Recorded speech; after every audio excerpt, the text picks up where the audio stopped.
Hey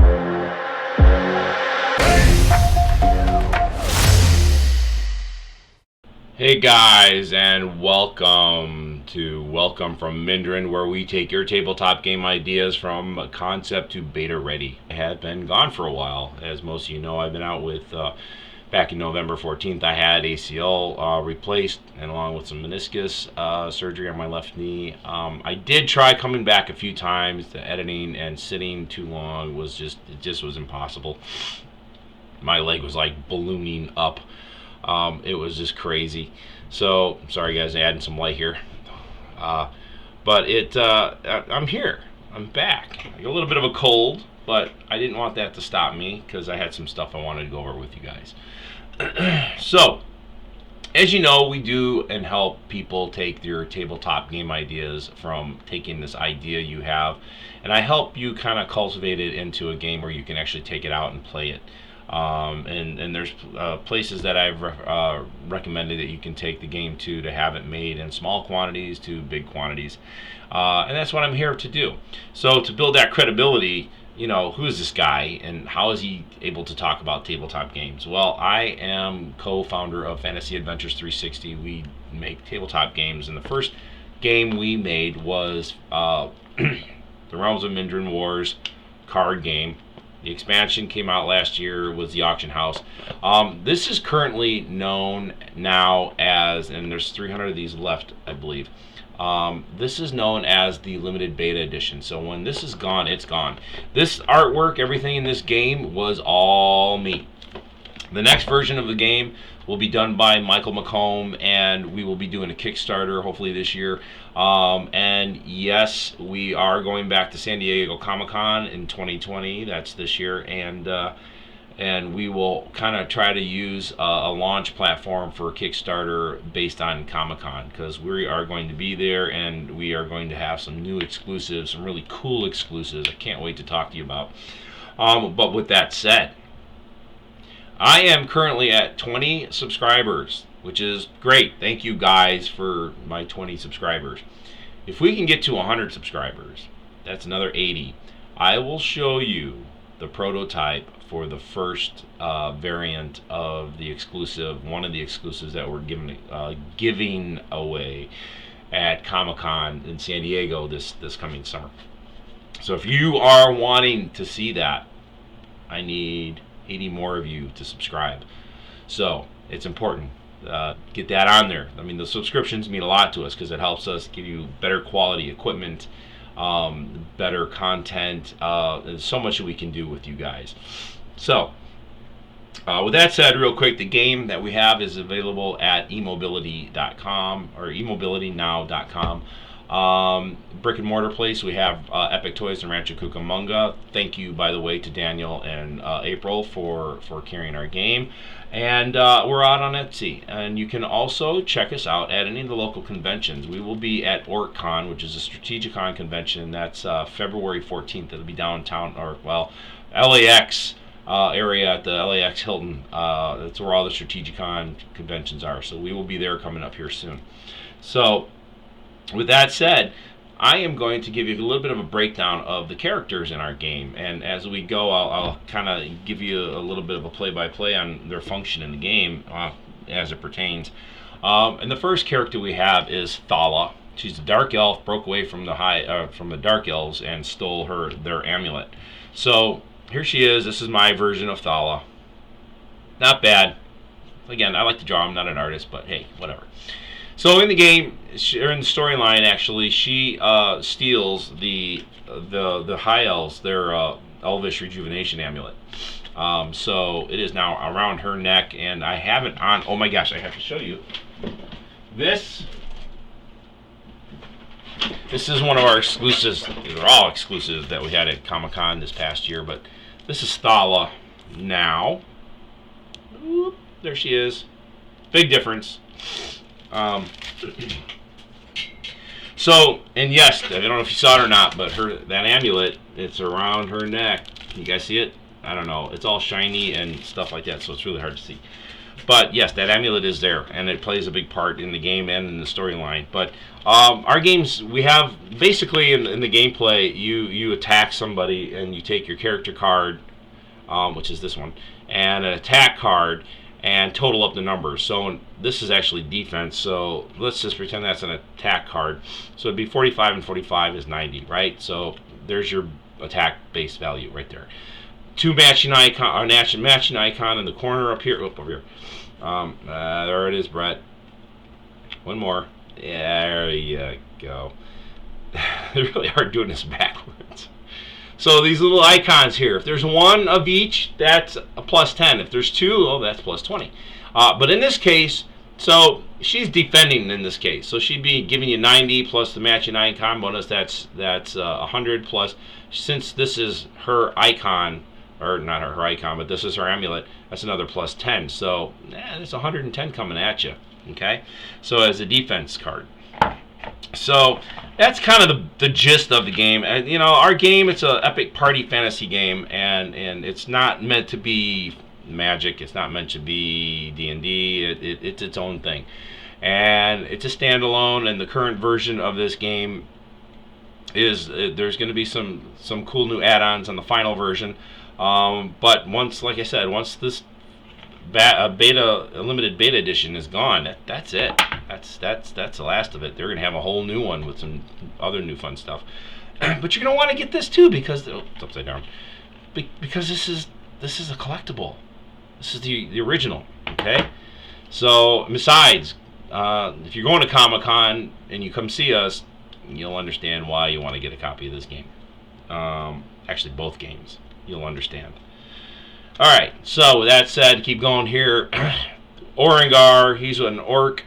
He's the leader of the orcs' brother or cousin, and his brother Rangar, which I don't have a card for, are pretty integral characters in the storyline. We have Zagru. Whoops. We have Zagru. He actually, if you watch, I have to put it back up again. I had the demo, the tutorial, the animated one on YouTube a while back. And with the whole thing with Copa, it's animated. Excuse me, it's animated. I didn't really know. I didn't want this. This game really isn't meant for kids, but I mean, it's not like kids can't play it. But it's really meant for like 20s and 30-year-olds or whoever loves fantasy and orcs and elves and dwarves. So there's no age limit on there. But it's just that culture, that orc, that Tolkien, that World of Warcraft, orcs and dwarves, and all that guys. Anyway. Burzum High. The Burzum High is the Orc Elite. This guy was infused with the undead essence. So you see that in his, up here in the corner, he's got two icons. So he actually would get plus 20 if he got a weapon or a defensive card that had those icons on there. But this guy is like the front guy of the Burzum High. He was infused with the undead, so he actually he's hard to kill. So there's more than one, excuse me.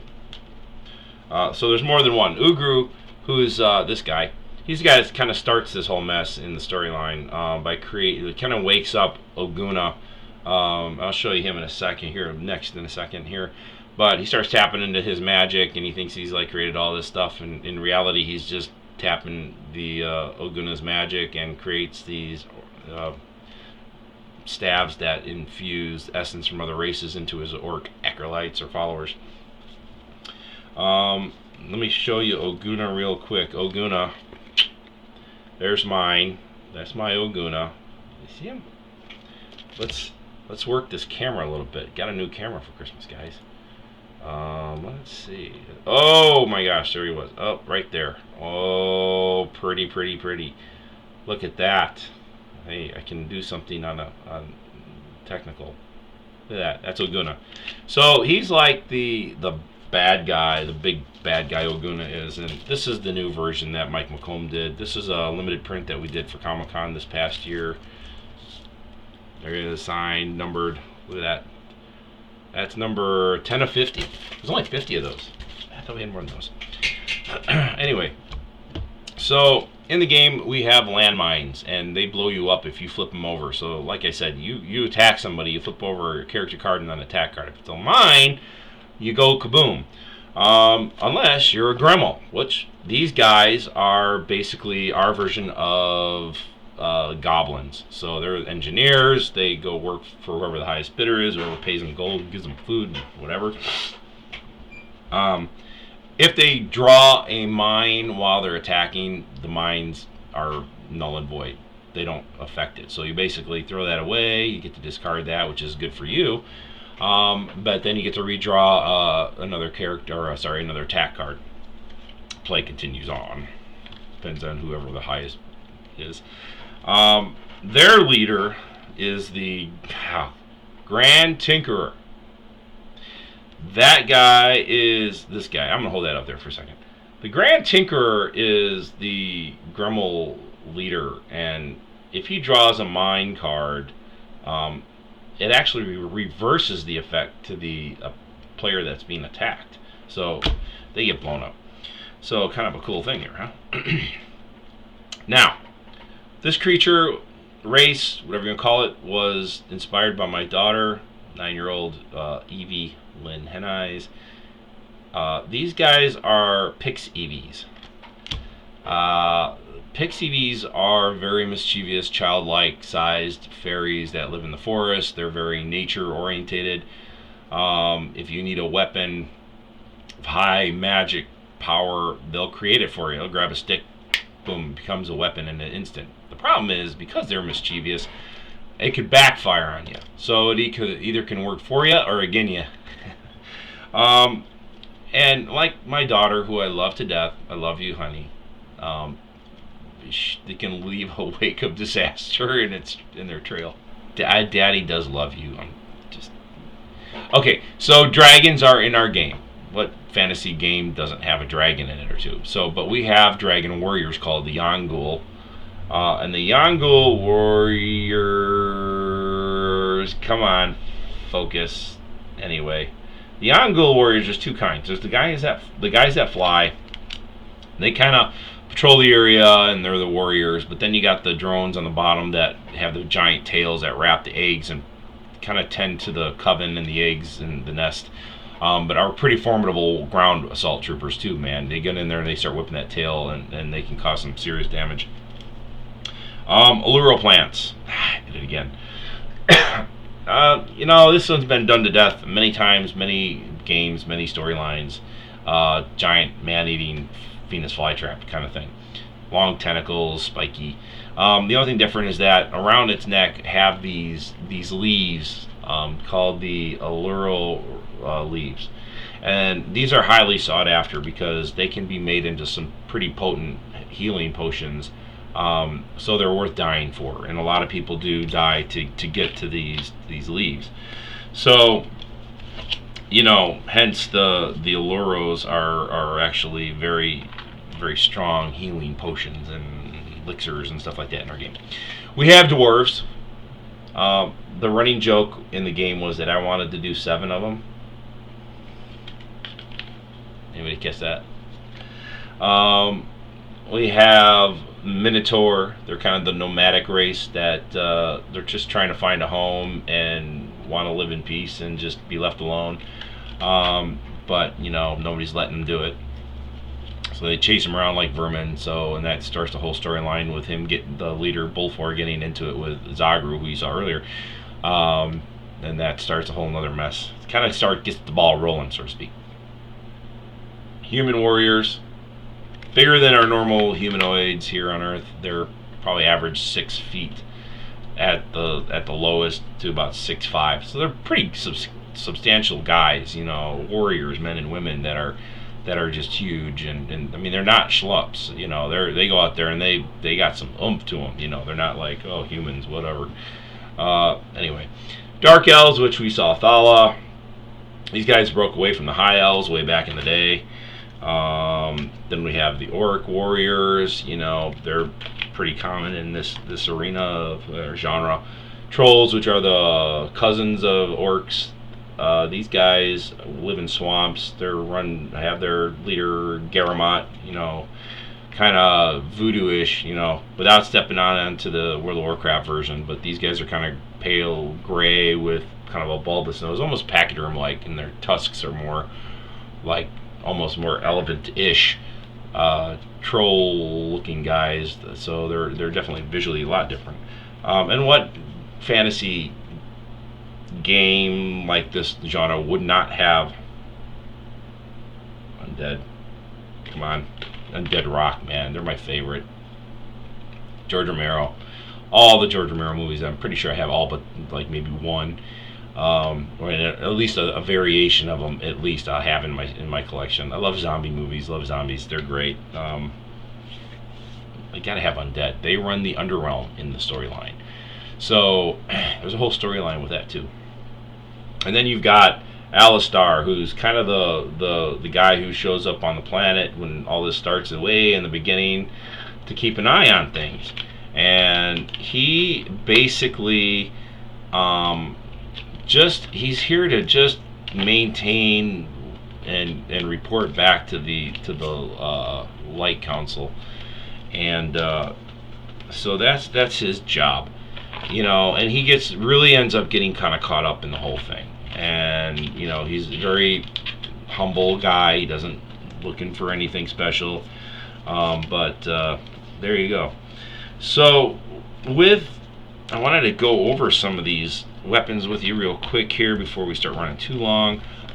In the game we have cool attack cards. They're weapons. One of my favorites is this dragon scale axe that the Yangul warriors carry. I really got to focus this one, and this is actually probably one of my favorite drawings that I did. Let's see, are we gonna get it? There you go. Oh yeah. Look at that. Okay, so dragon scale axe. This is carried by the Yangul warriors. If you see our characters, you can tell. In the storyline, we don't have a whole lot of iron and steel. All that's kind of rare. It's there, but it's not easily come by. We have these trees called iron yarwood trees, massive trees that only can be cut by steel. Excuse me, or they're yarwood. I mean, they're formidable weapons and armor that can be made from this stuff. Now, the root system of these trees go down below to Underrealm, where that Oguna magic is kind of seeped in and created this whole other world underneath. And that root system is virtually another tree called obsidian ironwood. The only thing different is this thing is very magic resistant because it's where it comes from and that it's being absorbed by all this magic.